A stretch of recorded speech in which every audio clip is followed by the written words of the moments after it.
I was sent this article. It goes perfectly with a lot of the discussions that we are having regarding women saying, get someone else to do it. So this one is titled, More Baby Boomers Are Living Alone. One Reason Why, Gray Divorce. The caption underneath this picture says, more than 16 million people 65 and older in the U.S. live alone. The number is expected to climb even more as baby boomers age. Let's get into this a little bit. Edith Hike didn't expect she'd be 72 years old and living alone. I always thought I'd be married. I was definitely raised to be a wife, and I never imagined I'd be on my own. Forgive me if I'm saying her name wrong, but Hike, an artist and part time park manager in Newburyport, Massachusetts, is one of nearly 38 million adults living alone in the U.S., where the share of single person households has reached a record high, according to census data. She's also part of the population that experts say is likely to climb dramatically in the coming decades. The number of older Americans living alone is on the rise. Nearly 16 million people aged 65 and older in the U.S. lived alone in 2022, three times as many who lived alone in that group in the 1960s. And as baby boomers age, that number is expected to grow even more, raising big questions about the country's future. Remember, I've done videos on how divorced men and men living alone have higher inflammation rates, how they're not connecting with their children, so they are lonelier.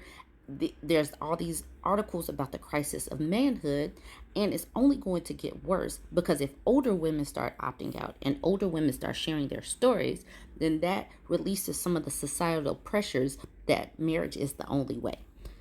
Ooh, can y'all see where this is going? Okay, let's continue. More older Americans are living alone.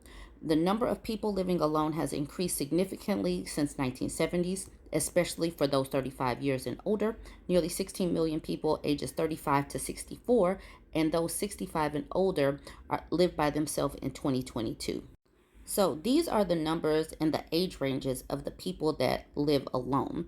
And you can see how these numbers are going up outside of obviously the 18 to 24-year-olds. So when people try to weaponize being single, understand that this is the trajectory, and people might not understand that this is going on nationwide because they only see within their bubble and they don't look at data trends. But look at these trend lines. So many people are living alone.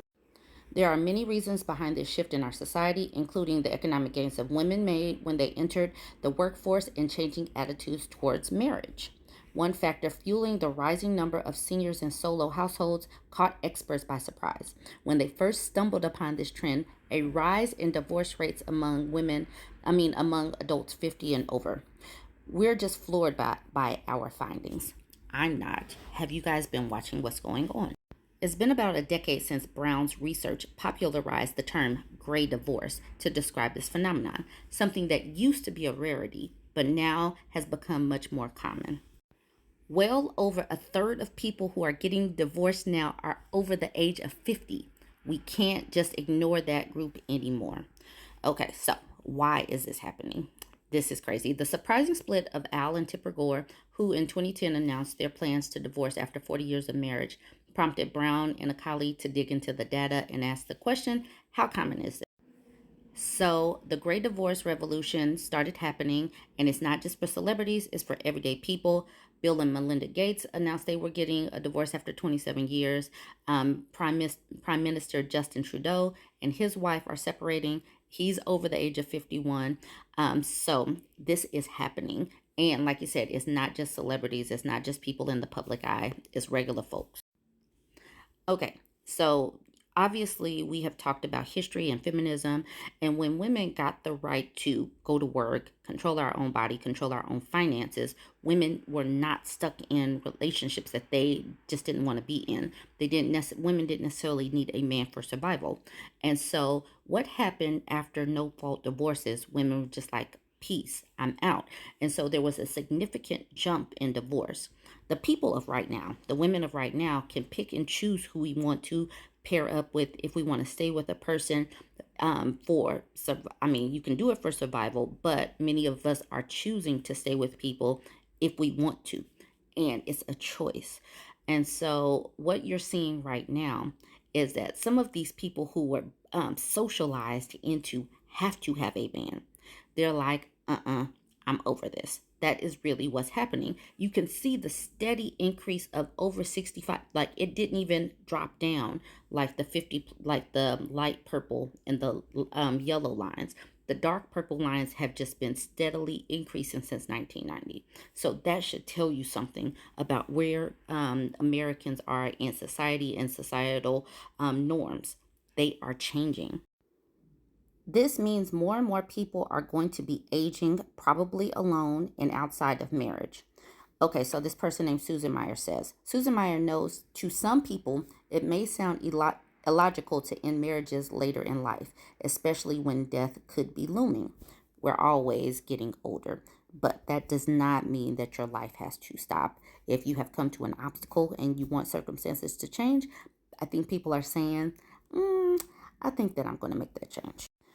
But as a divorce attorney with decades of experience, she's heard plenty of reasons from older clients who are calling it quits.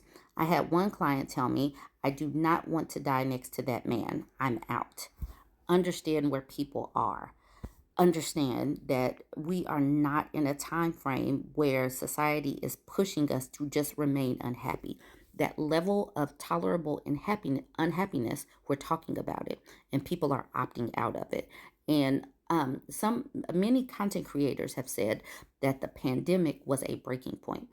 That it was like, do I really want to spend the rest of my life with this person?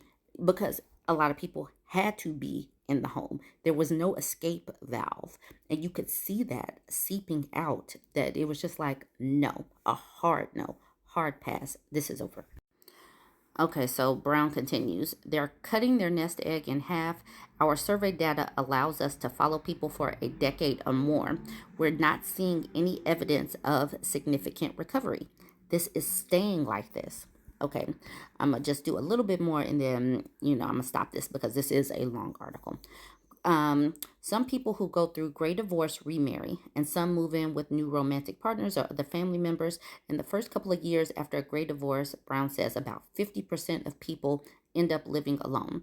But many older people who are living alone having gone through gray divorce. Some are widowed, some are a growing share of people who have never been married at all.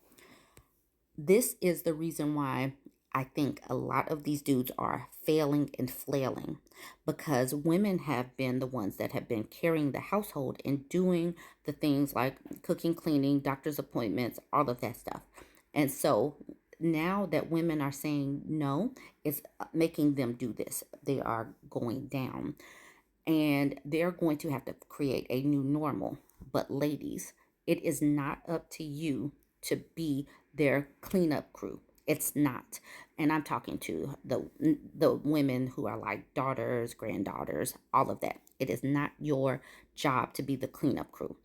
These dudes will have to clean up after themselves, cook for themselves, and there will be a new normal. Because if these younger dudes, these 30-year-olds, these 40-year-olds see their uncles, their daddies, their papas having to clean up for themselves, having to be emotionally intelligent to remain in a relationship, maybe they will take that as an example and do better. It is not up to us, ladies, to continue to coddle them, because then things will not change.